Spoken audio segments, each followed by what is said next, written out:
먼저 하나님의 말씀 에스겔 33장 11절을 읽도록 하겠습니다. 주 여호와의 말씀에 나의 삶을 두고 맹세하노니 나는 악인의 죽는 것을 기뻐하지 아니하고 악인이 그 길에서 돌이켜 떠나서 사는 것을 기뻐하노라. 이스라엘 족속아 돌이키고 돌이키라. 너의 악한 길에서 떠나라. 어찌 죽고자 하느냐. 신앙생활 하면서 가장 중요한 것은 나의 뜻이 아니고 하나님의 뜻입니다. 마태복음 7장 21절에 보면 나더러 주여 주여 하는 자마다 다 천국에 들어갈 것이 아니고 다만 하늘에 계신 내 아버지의 뜻대로 행하는 자라야 들어갈 것이라고 예수님께서 친히 말씀하셨습니다. 그래서 우리가 하나님의 뜻이 무엇인지 늘 고민하고 생각하고 실천하며 살아야 되는데, 성경에 나온 하나님의 뜻은 작년에 말씀드렸지만 9가지입니다.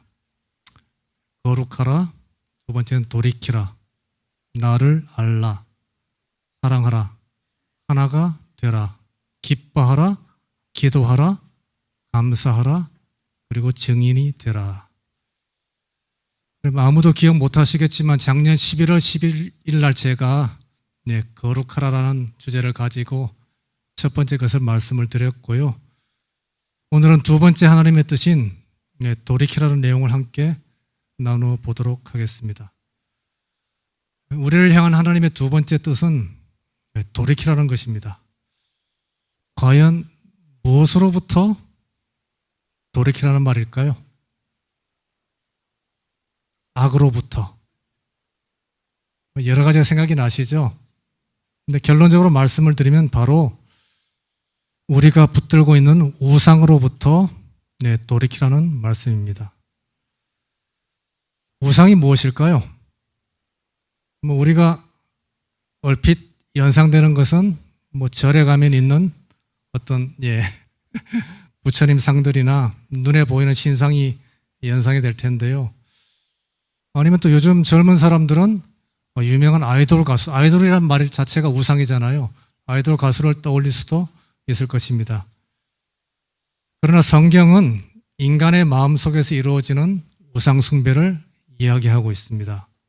머리에 뿔이 달린 악마가 아니라 내 마음속에서 하나님 자리를 대신 차지하고 있는 것이 바로 우상입니다. 그래서 팀 켈러라는 분은 내가 만든 신이라고 하는 책에서 우상에 대해 이렇게 정의를 하고 있습니다. 무엇이든 당신에게 하나님보다 더 중요한 것이다. 무엇이든 하나님보다 더 크게 당신 마음과 생각을 차지하는 것이다. 하나님만이 주실 수 있는 것을 다른 데서 얻으려 한다면 그것이 바로 우상이다. 이런 것들이 많은가요? 많이 있죠. 여기에 보면 하나님만이 줄 수 있는 것이 있어요. 그것이 무엇입니까? 이 땅이 결코 줄 수 없는 것. 구원이죠. 우리가 많은 우상을 가지고 있지만 그 우상들은 결코 구원을 줄 수가 없습니다. 그래서 우상으로부터 돌이키라는 하나님의 권면은 뭐냐 하면 구원받으라는 얘기예요. 어리석은 길에서 죽지 말고 구원받으라는 사랑의 호소입니다. 그래서 하나님보다 더 의지하고 사는 어떤 것이 우리의 우상이 되는데, 가족들이 우상이 될 수 있을까요? 네. 좀 인생을 오래 사신 분들은 동감을 하시는데요. 자녀를 사랑하는 것은 아주 선한 일이죠. 그런데 자녀를 하나님보다 더 사랑하게 되면 자녀를 하나님 자리에 두게 되는 거예요.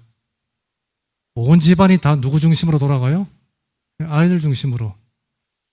근데 만약에 그런 자녀가 좀 컸다고 부모의 기대에 어긋나게 행동하거나 부모를 실망시켰을 때, 이때 이제 문제가 생기는 거죠. 하나님으로 알고 자녀를 키웠는데, 그래서 그냥 마음이 아픈 정도를 지나서 절망의 단계까지 나간다면 그것은 자녀가 나의 우상이었기 때문입니다. 그래서 제가 뭐 우스갯소리를 잘 하는 얘기가 있는데, 아이들이 대충 크고 나면 말이죠, 이것을 내 아이라고 생각하시면 절대 안 돼요. 누구의 딸? 대한의 딸, 대한의 아들이라고 생각하셔야 돼요. 이걸 내 딸, 내 아들 생각하시게 되면요, 아주 골치 아픈 일이 많이 생깁니다. 그냥 쟤들은 제 인생 살아라 하고 놔두셔야 돼요. 배우자가 배신을 하고 나면 인생이 무너지는 것처럼 고통스럽고, 더 나아가서 성경을 펴고 싶지도 않고 교회에 나가고 싶지도 않을 만큼 절망에 빠진다면 그것은 배우자를 하나님보다 더 사랑한 결과이죠. 내 편인 줄 알았더니 누구 편이요? 남편. 네, 내 편이 아니에요. 남편이에요. 네. 여러분들 진정한 내 편은 누구십니까? 하나님이심을 기억하시기 바랍니다. 그래서 이 사랑의 순서라고 되어 있죠. 결국 우상은 하나님보다 더 사랑하는 어떤 것인데, 이것은 순서의 문제라는 거예요. 뭘 더 먼저 사랑하느냐의 문제라는 거예요. 그래서 아우구스티누스는 죄란 순서가 바뀐 사랑이라는 거예요. 어떤 행위가 아니라 하나님보다 다른 것을 더 사랑하게 되면 그것이 죄가 될 수 있다는 거예요. 가장 사랑해야 할 하나님이 계셔야 하는 자리에 다른 사랑이 대체된 것이 죄이며 곧 우상 숭배이다. 하나님보다 더 높은 자리를 차지하는 모든 것은 아무리 좋은 것이라도 우상 숭배가 된다. 저희 눈에 상당히 좋아 보이는 것들이 많이 있어요. 이게 왜 죄인가 하는 것들이 많이 있거든요. 그런데 하나님보다 더 높은 자리를 차지하고 있다면 그것은 우상 숭배가 될 수 있다는 거예요. 이 친구 이름 아세요? 영화 제목은 아세요? 예, 반지의 제왕. 이 영화 배우 이름은 아는 사람이 거의 없을 거예요. 근데 이 친구 그 영화에서 캐릭터 이름이 프로도. 예, 뭘 잡으려고 하고 있어요? 예, 반지를 잡으려고 하고 있죠. 이 반지의 제왕은 제목 그대로 절대 반지에 대한 이야기예요. 모든 등장인물들이 가지려고 하는 우상이죠. 근데 거기에 내용에 보면요, 아무리 선한 의도를 가진 사람이라도 이 반지를 끼려는 사람들은 잘못돼요, 전부 다. 그래서 반지를 끼고 나면 그 선한 의도를 이루기 위해서 물불을 가리지 않고 무슨 수를 써서라도 목표를 이루려고 하는 악한 모습으로 바뀌거든요. 여기에 보면 이 친구 말고 더 유명한 친구가 한 명 있어요. 이름이 뭐예요? 예, 모르시는 분 많이 계시네. 이 친구가 원래 반지의 주인이었어요. 근데 반지를 잃어버려가지고 평생을 반지를 찾아 헤매다가 이 모양이 됐거든요. 예. 그래서 욕망에 가득 찬 인간의 모습을 대변하는 캐릭터인데, 골룸, 뭐 스미골이라고도 하고요. 이 친구가 하는 유명한 대사가 있죠. 기억나세요? My precious. 예. 내 보물, 내놔. 여러분들이 내 보물하고 뭔가를 막 집착에 찾고 있다면 그것이 바로 우상이라는 거예요. 그래서 절대 반지란 좋은 의도와 목표를 가지고 있더라도 그것이 절대화될 때 악한 것이 된다는 것이 스토리거든요. 그래서 우상도 마찬가지예요. 우리가 추구하는 모든 우상은 대부분은 말이죠, 좋고 선한 것들이에요. 성공 추구하잖아요. 사랑, 가족, 재물 얼마나 좋아요. 다 좋아 보이잖아요. 봉사.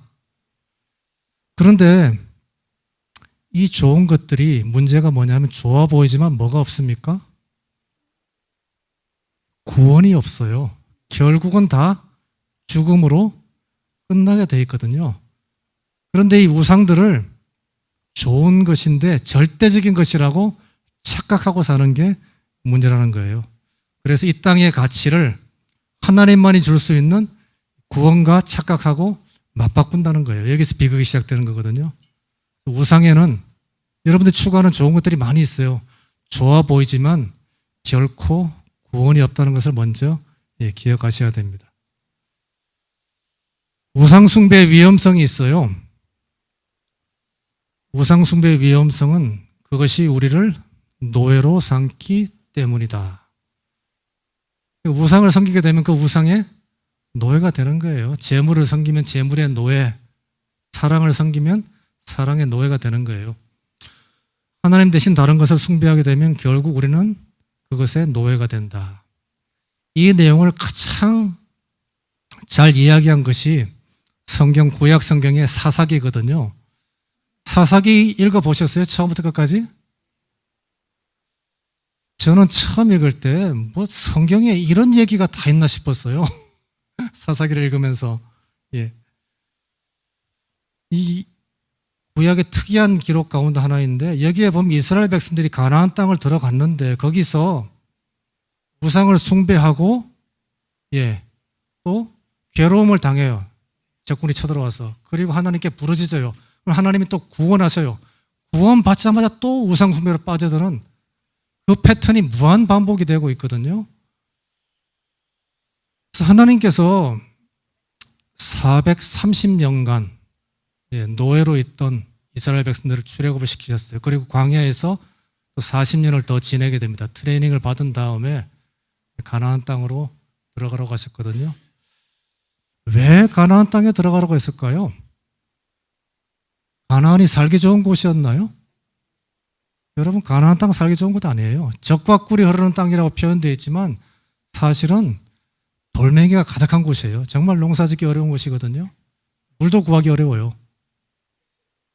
그리고 그 가나안에 7 부족이 살고 있었는데 그 부족들이 뭐 힘이 약하거나 만만한 부족들이 아니었어요. 이스라엘은 가지고 있지 않은 철기 문명을 가지고 있었고 굉장히 강한 민족들이었거든요.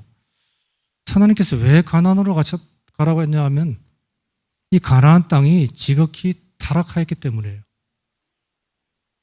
창세기 15장 16절에 보면 아모리 족속의 죄악이 가득 찼을 때 출애굽을 시켰거든요. 아모리 족속이 7 부족 가운데 가장 강한 족속이었는데 그래서 젖과 꿀이 흐르는 것처럼 보였지만 실상은 말할 수 없이 부패하고 음란한 땅이었기 때문에 이 내용을 좀 이따 다시 설명해 드릴게요. 그래서 이 가나안 땅을 하나님의 형상으로 회복하라는 것이 이스라엘에게 주어진 사명이었거든요. 이 말씀 잠깐 생각해 보시는 게 좋을 거예요. 왜 우리를 부르셨는가? 우리를 왜 먼저 하나님이 부르셨는가? 똑같아요. 세상이 지극히 타락하였기 때문이에요. 그리고 이 땅에서 우리가 하나님을 증거해서 세상을 구원하는 빛과 소금으로 우리를 부르신 것을 먼저 기억하시기 바랍니다. 그래서 가나안 땅으로 이제 들어갔어요. 근데 들어간 다음에 이스라엘의 모습이 사사기서에 기록이 되어 있는데 보세요. 이스라엘 자손이 다시 여호와의 목전에 악을 행하여 바알들과 아스타롯과 아람의 신들과 시돈의 신들과 모압의 신들과 암몬 사람의 신들과 블레셋 사람의 신들을 섬기고 여호와를 버리고 그를 섬기지 아니하므로. 여기 제가 줄을 쳐놨죠. 여호와의 목전의 악이란 것은 뭐냐 하면 바로 우상을 섬기는 것을 얘기하고 있습니다. 여기 보니까 많은 우상들이 나오고 있죠. 이스라엘 백성들은요, 가나안 땅에 들어간 다음에 그 가나안 민족들을 다 쫓아내지를 못했어요. 그러다 보니까 그들의 죄악 가운데 너무나 쉽게 동화되기 시작을 했습니다. 가장 먼저 일어난 현상이 여호와를 잊어버리고 그 땅의 신들, 눈에 보이는 신들을 섬기기 시작했다는 거예요. 어떻게 보면 광야에서 만나를 주시고 불과 구름기대로 인도하신 하나님을 섬기는 것보다 눈에 보이는 신을 섬기는 것이 더 쉽고 직관적이었어요. 근데 그 신의 이름이 뭐라고 되어 있어요? 바알과 아스타롯. 이게 이제 바알과 아스타롯의 형상인데 뭐 좀 우스꽝스럽게 생겼죠. 근데 이 바알은 말이죠. 일단 풍요의 신이에요. 가나안 백성들이 섬기는 신인데 그리고 폭풍우와 번개와 비를 내려주는 이것이 있어야지 농사가 지을 수 있거든요. 수확이 있거든요. 그리고 태양이 있어야 돼요. 태양의 신이었어요. 이 바알은 풍요의 상징, 즉 오늘날로 말하면 돈의 상징입니다. 그리고 아스타롯은 다산의 신이에요. 예전에 뭐 어떤 개그우먼이 다산의 여왕 기억나세요? 출산드라라고. 예. 아스타롯이 다산의 신이었는데 음행의 신이에요. 그래서 신성한 매춘부라고도 불렸고 또 달로 상징이 되고 있어요. 이것은 성의 상징이거든요. 그래서 오늘날도 말이죠. 이 우상들이 우리 주변에 사방에 깔려 있어요. 사람들이 돈을 추구하고 성을 추구하잖아요. 오죽하면 저희 나라를 뭐라고 얘기합니까? 불륜공화국이라고까지 얘기를 하거든요. 연령 상관이 없어요. 뭐 아이들부터 노인들까지 틈만 나면 불륜을 찾고 있어요. 가나안 땅으로 들어가자마자 이 이스라엘 백성들이 이 신들을 섬기게 된 이유는 두 가지가 있는데, 첫 번째로 이스라엘 백성들은 여호와 하나님은 광야의 신이라고 생각했어요. 그러니까 광야에서 우리가 살 때는 구름 기둥과 불 기둥으로 인도하시고 만나를 주신 하나님이 필요했지만 가나안 땅에 들어오니까 농사를 지어야 되잖아요. 원래 목축업을 하던 민족이었는데, 그러니까 농사를 지어야 되는 가나안에서는 비의 신도 필요하고 태양의 신도 필요하고 풍요의 신을 섬기는 것이 맞다고 생각을 한 거예요. 이것을 자세히 생각해 보면 광야에서는 하나님이 필요했지만 다른 곳에 가니까 하나님이 필요하지 않게 된 거예요. 자, 우리도 말이죠. 힘들고 어려울 때는 하나님을 찾다가 내 상태가 좋아지고 조건이 좋아지면 하나님을 금방 잊어버리잖아요. 마찬가지예요. 이스라엘 백성들도 가나안 땅에 들어가니까 이제는 좋은 곳에 왔으니까 살만하다. 이 땅의 신들을 섬기는 것이 맞다고 생각을 한 거예요. 두 번째가 더 중요한데, 가보니까 광야에서는 성막이라고 했지만 텐트를 치고 예배를 드렸잖아요. 근데 가보니까 어마어마한 성전들이 있는 거예요. 여러분들 열왕기서나 역대서에 보면 산당이라고 표현돼요. 산당을 역대 왕들이 요아스 같은 훌륭한 왕들도 없애지를 못했어요. 왜 없애지 못했냐 하면요. 백성들이 너무나 좋아해서 산당을요. 예. 그래서 보세요. 이게 이제 레바논에 있는 한 산당의 흔적인데요. 엄청나죠?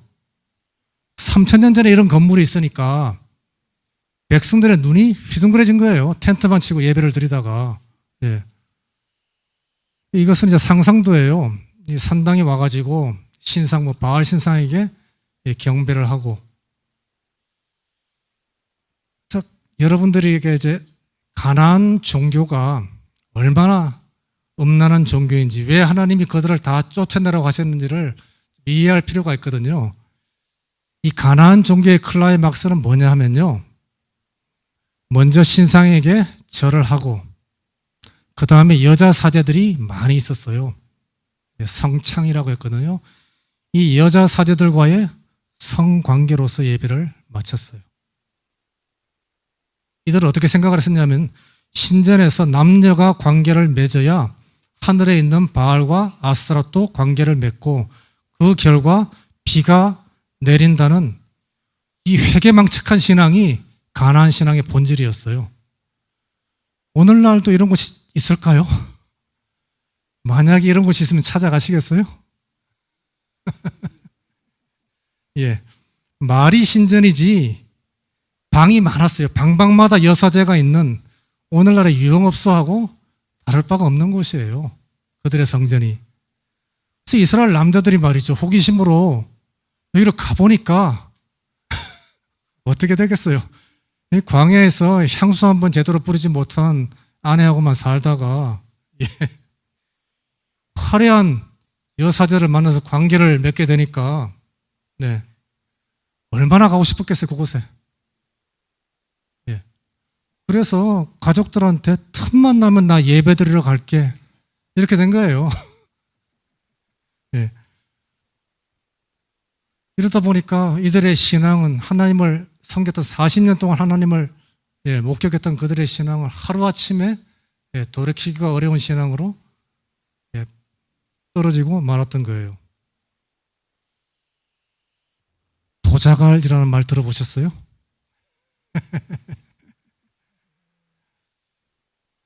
제 친구 아들이 네, 차린 쇼핑몰인데 도자갈이 뭔 뜻인가 참 이상한 얘기잖아요. 이게 뭐냐면요. 도파민을 자극하는 갈비예요. 갈비가 얼마나 맛있으면 네, 도파민이 나온대요. 제가 이 화면을 왜 보여드리냐면 이스라엘 백성들이 그 가나안 신전에 가서 경험한 신앙은 무슨 신앙이에요? 도파민 신앙이에요. 네, 자극이 있잖아요. 막 하늘을 날아가거든요. 예. 그런데 뭐 도파민은 꼭 나쁘다고 얘기할 수는 없는데 문제가 뭐냐 하면 도파민 신앙으로 하나님을 만날 수가 있습니까? 오늘날도 말이죠. 교회 나오시면서 약간의 도파민을 추구하시는 분들이 있어요. 그래서 뭔가 좀 자극적인 것들, 어떤 순서가 있으면 예, 좋아하는 분들이 있고 또 심지어 어떤 분들은 한 교회에 있지 않고 말이죠. 행사가 있는 교회만 쫓아다니는 분들도 있어요. 저희 젊을 때는 그런 분들을 부유층이라고 했었는데 둥둥 떠다닌다고 해가지고 예. 예. 도파민 신앙으로 결코 하나님을 만날 수가 없습니다. 말씀 속에서 우리에게 얘기하시는 하나님을 만나셔야 되거든요. 어쨌든 중요한 사실은 이렇게 했을 때 그 결과가 어떻게 됐냐 하면 사사기장에 말하기를 여호와께서 이스라엘에게 진노하사 그들로 노략을 당하게 하시며 그들이 다시는 대적을 당하지 못하였으며 그들의 괴로움이 심하더라. 이 바알과 아스타롯은 가나안의 신이었거든요. 그리고 이 아람과 시돈의 신들은 북쪽의 신 다 있어요. 암몬과 모압의 신들은 동쪽의 신, 블레셋은 남쪽의 신이었어요. 그런데 뭐가 중요하냐면요. 이들이 가나안의 신을 섬기면 가나안 민족에게 억압을 받아서 노예처럼 살게 되고 모압의 신을 섬기면 모압 민족에게 억압을 받으면서 노예처럼 살게 됐다는 거예요. 하나님이 사사들을 보내셔가지고 그때그때 다 구원을 하셨거든요. 운니엘이 나타나서 아람으로부터 구원을 했고 에훗이 또 모압 가문에서 구원을 하고 삼손은 또 블레셋으로부터 이스라엘을 구원하고 드보라가 가나안으로부터 이스라엘을 구했거든요. 그래도 구원을 받고 나면 바로 우상 숭배를 했다는 거예요. 그래서 이스라엘이 어느 나라에 숭배할 때마다 그 나라가 결국 어느 나라의 우상을 숭배할 때마다 그 나라가 결국 이스라엘을 압제하게 되었다. 이것은 우리가 우상을 숭배할 때 그 우상의 예속 상태로 이어진다는 것을 알려준다. 우상 숭배는 종살이로 이어지고 그 종살이는 다시 우상 숭배로 이어진다. 그래서 우상 숭배의 결과는 무엇이냐 하면 노예의 삶입니다. 오늘날 많이 있죠. 노예처럼 사는 분들이 돈의 노예, 성욕의 노예, 권력의 노예. 일반인들도 많은 게 식욕의 노예. 그게 붙들려가지고 하나님보다 먹는 게 더 좋아. 몸 망가지는 거 모르고 그렇게 살게 된다는 거예요. 또 술과 담배와 마약의 노예로 사는 분들도 많이 있다는 거예요. 가난한 사람들 사는 방식대로 살았더니 돈 많이 벌고 잘 살 줄 알았더니만 다 뺏기고 잘 되는 것은 하나도 없고 그들의 노예가 되어 죽을 고생을 했다는 것이 사사기서의 내용이에요. 안타깝게도. 자, 우리 인간은 어떤 존재냐면 예배를 드리는 존재입니다. 여러분들 집에 키우는 강아지나 고양이가 예배 드리는 거 봤어요?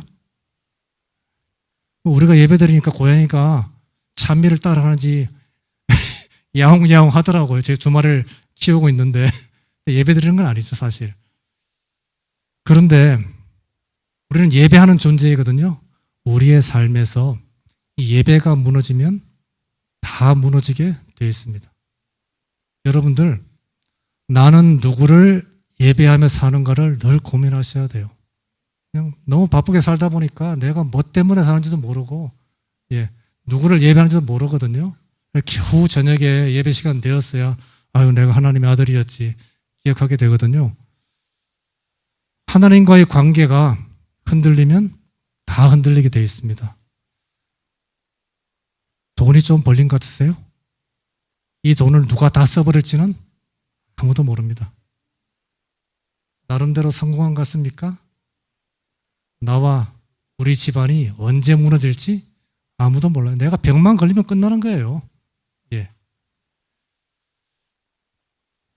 그래서 신앙이란 것은 뭐냐 하면 하나님을 선택하는 것입니다. 그래서 우리 믿음이라 그러죠. 하나님을 인정하는 거예요. 무엇으로? 하나님은 나의 창조주시고 구원자인 것을 인정하는 것이 신앙입니다.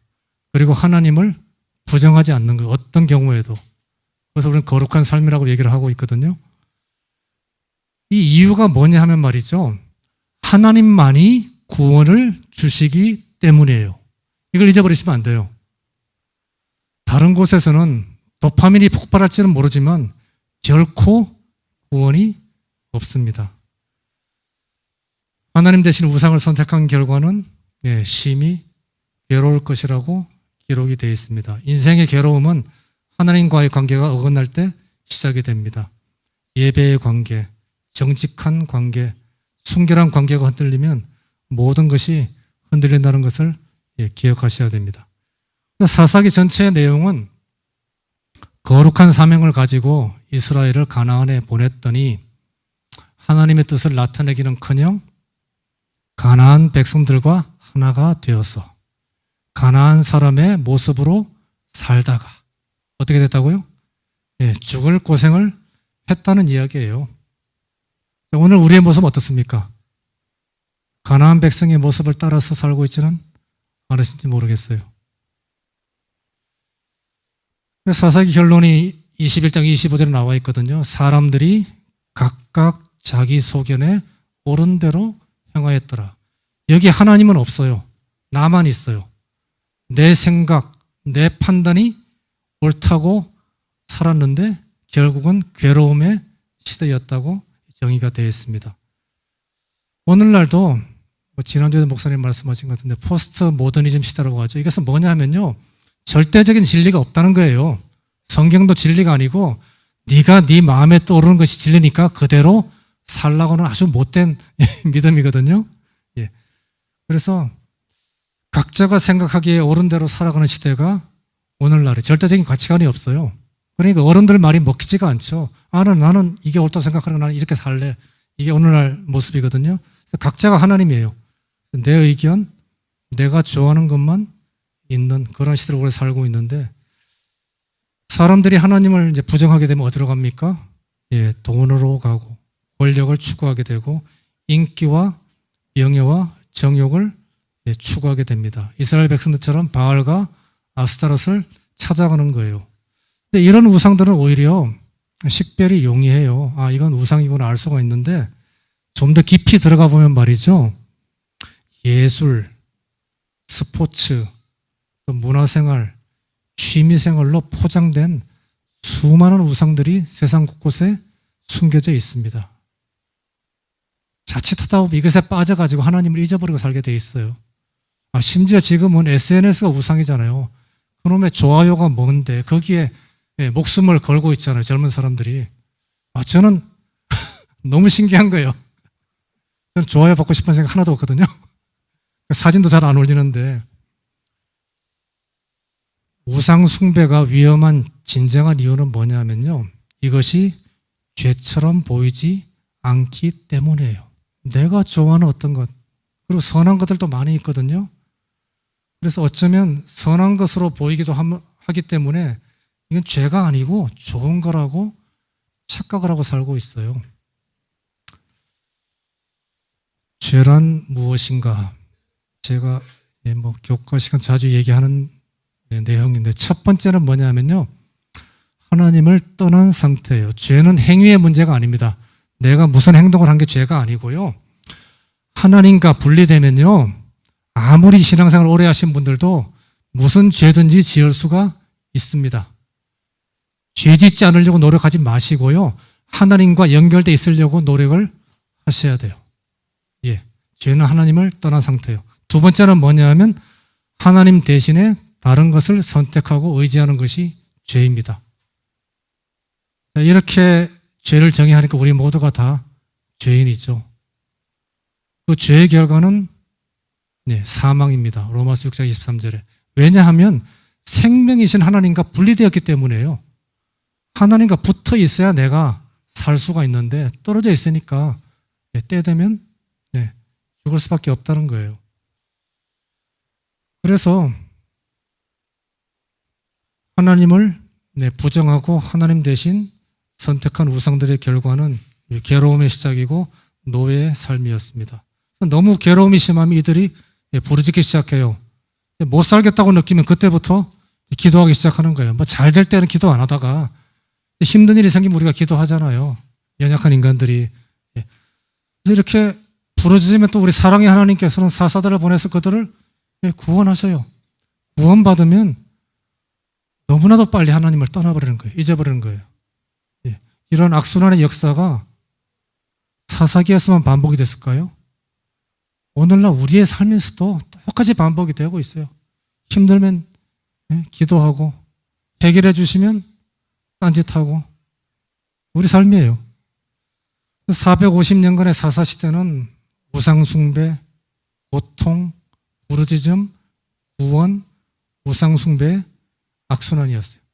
이 악순환에서 돌이키라고 하는 것이 바로 하나님의 뜻이에요. 하나님의 뜻은 내게로 하나님께로 돌이키라는 거예요. 하나님께만 구원이 있기 때문에. 그 두 번째는 나는 언제든지 너를 구원할 준비가 되어 있다는 겁니다. 하나님은 언제든지 우리를 구원할 준비가 되어 있으십니다. 걱정하지 마세요. 세 번째가 중요한데 그리고 다시는 하나님과의 관계에서 흔들리지 말라는 거예요. 자, 이스라엘 백성들이 말이죠. 하나님께 못 살겠다고 도와달라고 부르짖을 때 진정한 회개를 했을까요? 이 사람들이 회개했기 때문에 하나님이 구원하신 것이 아니라는 거예요. 우리 하나님은, 사랑의 하나님은 정말 중요한 사실인데 이미 이스라엘 백성들과 여러분들을 구원하기로 결정하셨어요. 이 사실을 가장 잘 알려준 예수님의 비유가 돌아온 아들, 탕자의 비유거든요. 자, 질문 하나 드릴게요. 탕자의 아버지는 탕자를 언제 용서하셨을까요? 예, 정답이십니다. 탕자의 아버지는 말이죠. 둘째 아들이 집을 나갈 때부터 그를 용서하시고 제발 돌아오기만을 기다리고 있었어요. 이 탕자가 잘한 것이 딱 한 가지 있어요. 뭡니까? 돌아왔다는 거예요. 그죠? 잘한 거 다른 거 아무것도 없는데 돌아왔다는 거예요. 이 아들이 가지고 나간 돈을 도로 가지고 와야 맞아주시겠다고 결정하지 않으셨다는 거예요. 비록 그 아들이 빈털터리가 되었어도 돌아오기만 하면 받아주기로 아버지는 결정을 하셨어요. 드디어 그 아들이 돌아왔습니다. 이 먼 발치에서 아들을 먼저 알아보고, 아들도 못 봤거든요. 아버지가 뛰어나가서 껴안고 환영을 합니다. 이 아버지 옷을 한번 보세요. 뛰기 좋은 옷인가요, 이게? 뛰기 좋은 옷이 아니에요. 그냥 뛰어나갔어요. 너무 반가워가지고. 이 아들이 깨끗해서 안아줬습니까? 흉악한 몰골에, 여러분들 돼지똥 냄새 아시는 분들 아실 거예요. 얼마나 독한 냄새인지. 그 냄새가 가득한 아들을 아버지가 껴안아 주신 거예요. 야, 너 샤워 좀 해라. 옷도 갈아입고 좀 향수 좀 뿌리고 그래야 내가 널 껴안아 줄 수 있지 않겠니? 이렇게 말하지 않았다는 거예요. 여러분들이 말이죠. 하나님께 돌아올 때 내가 좀 상태가 괜찮아지고 좀 그럴듯하게 바뀌고 성경도 좀 읽어보고 헌금도 좀 할 수 있어야 교회 나올 수 있다고 생각하십니까? 아니에요. 우리 아버지께서는 우리를 그냥 맞아주기로 이미 결정을 하셨습니다. 두려워하지 마세요. 탕자도 돌아왔는데 여러분들이 못 돌아올 이유가 없거든요. 내 현재 상태와 상관없이 그냥 달려와서 여러분을 안아주시고 품어주시는 하나님. 이것이 구원이고 복음이거든요. 우리가 뭘 해서가 아니에요. 아무것도 한 것이 없고 한 거라고는 죄밖에 없어. 하나님 우리를 돌아오기만 하면 맞아주기로 결정하셨거든요. 왜냐하면 우리의 어떤 노력으로도 구원을 이룰 수가 없기 때문이에요. 네. 여러분들이 뭘 해가지고 구원 얻을 거라고 착각하지 마세요. 그냥 돌아오시면 되는 거예요. 그래서 탕자의 이야기는 누구의 얘기냐면 탕자의 얘기가 아니라 아버지의 이야기예요. 탕자를 처음부터 마지막까지 사랑하신 하나님의 이야기거든요. 그래서 하나님의 뜻은 내가 돌이키기만 하면, 돌아서기만 하면 구원의 문이 열려 있다는 것입니다. 대신에 조건이 하나 있어요. 네 발로 나갔으니까 네 발로 돌아오라는 거예요. 선택권을 주신 겁니다. 강제로 돌아오게 한 게 아닙니다. 네 발로 나갔지만 내가 다리 몽둥이를 분질러서라도 데려오겠다. 이것은 하나님의 뜻이 아니에요. 인간의 고집이고 분노이지. 네 발로 나갔지만 네 발로 돌아올 때까지 내가 기다릴 터이니 돌이켜 돌아오라. 이것이 하나님의 뜻이고 하나님의 사랑인 것을 기억하시기 바랍니다. 이런 하나님의 뜻을 알게 되면 내 자격이나 내 조건을 내세울 필요가 없어요. 그냥 가던 방향에서 돌아서기만 하면 거기 구원의 문이 열려 있음을 믿으시기를 바라겠습니다.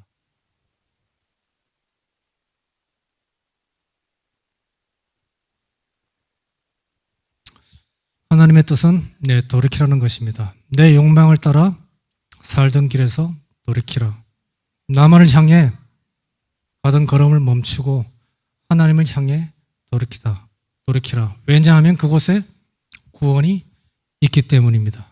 세상은 어디를 가나 바알 신앙으로 가득합니다. 더 잘 먹고 더 잘 살고 더 많이 누리기 위해서 남을 죽이면서 자신을 높이려고 하는 것이 바알로 가득 찬 세상이거든요. 근데 저희는 어떤 길을 걷고 있습니까? 좁은 길을 걷고 있다고 하죠. 좁은 길이라고 하니까 사람들이 남들이 안 가는 멍뚱한 이상한 길을 걷나 보다라고 생각하시는데 그게 아니고요. 좁은 길은 예수님의 길인데 나를 부인하는 길입니다. 내가 손해를 보는 길이에요. 교회 나오시면 손해를 보셔야 돼요. 내가 십자가를 지는 길입니다. 여러분들 혼자 신앙생활을 할 수 있는데 왜 교회에 나와야 되는지 아세요? 교회에 나와야만 내가 깨어지고 겸손해질 수가 있어요. 내가 깨지기 위해서 교회에 나오는 거예요. 근데 교회에 나와서 여러분들 좀 어렵더라도 하나님께서 나를 갖다가 깨뜨리시는구나. 그래야 하나님 의지하고 붙잡을 거 아니에요. 그렇게 교회 다니시길 바랍니다. 예수님의 발걸음을 따라가는 길이고 이 길에만 구원이 있다는 것입니다. 수많은 우상들이 주겠다고 하는 돈이나 물질, 권력, 명예, 자아만족, 쾌락, 다시 말해 도파민은 없을지 모르지만 이 길에 하나님이 그토록 주고자 원하시는 영생이 있는 길이기 때문입니다. 가나안 신앙, 바알 신앙을 부러워하고 그 방식을 따른 결과는 결국은 재산 다 뺏기고 죽을 고생을 한 것입니다. 그렇게 살지 말라고 하나님께서 우리에게 호소하고 계십니다. 세상을 부러워하지 마십시오. 세상을 본받지 마십시오. 세상을 따르지 마시기 바랍니다. 세상을 따라가서는 결코 세상을 이길 수가 없습니다. 하나님을 따라갈 때 우리는 세상을 이길 수가 있습니다. 여러분들 시간이 조금 오버돼도 이해해 주세요. 한 5분이면 끝납니다. 예. 사업하시는 분들 사업이 성공하려면 어떻게 해야 될까요? 물건을 팔아야 돼요. 납품을 해야 되는데 술을 잘 마시면 될까요? 골프를 잘 치면 될까요? 더 중요한 게 있어요. 내가 물건을 넣고자 하는 회사의 오너를 만나면 돼요. 그 회사의 주인을 만나면 돼요. 그러면 그 아래 사람 만날 필요가 없어요. 예, 그냥 일사천리로 해결이 되거든요. 여러분들이 성공하는 인생을 살기 원하신다면 이 세상의 오너이신 주인이신 하나님을 만나고 하나님께로 돌이키시기를 바랍니다. 이 세상의 주인이신 하나님, 내 삶의 주인이신 하나님께서 나를 어떻게 인도해 가시는가를 경험하셔야 돼요. 여러분, 하나님 만나서. 그런 경험이 없는 신앙은 말이죠, 그냥 하나의 관념일 뿐이고 어떻게 보면 여가 생활에 안식일날 교회 나와서 왔다가 아유 즐겁네 하고 돌아가는 예. 어떤 분들은 평생 신앙은 안 하고 교회 생활만 하다 끝날 수도 있어요. 예. 하나님을 만나서 하나님이 나를 갖다가 어떻게 인도하시는가를 경험을 하셔야 되거든요. 거기에 구원이 있는 거예요. 마틴 루터는 누가 이 세상의 주인인지를 알았던 사람입니다. 그래서 그가 담대하게 교황이 그 당시 가장 최고의 권력에 대항할 수가 있어요. 하나님을 알았기 때문에. 훗날 그가 고백하기를 내가 손에 붙들었던 것은 하나도 남아있지 않았다. 그러나 하나님의 손에 올려드렸던 것은 모두 남아있었다. 내가 세상에서 쥐었던 것들은 다 놓쳤다.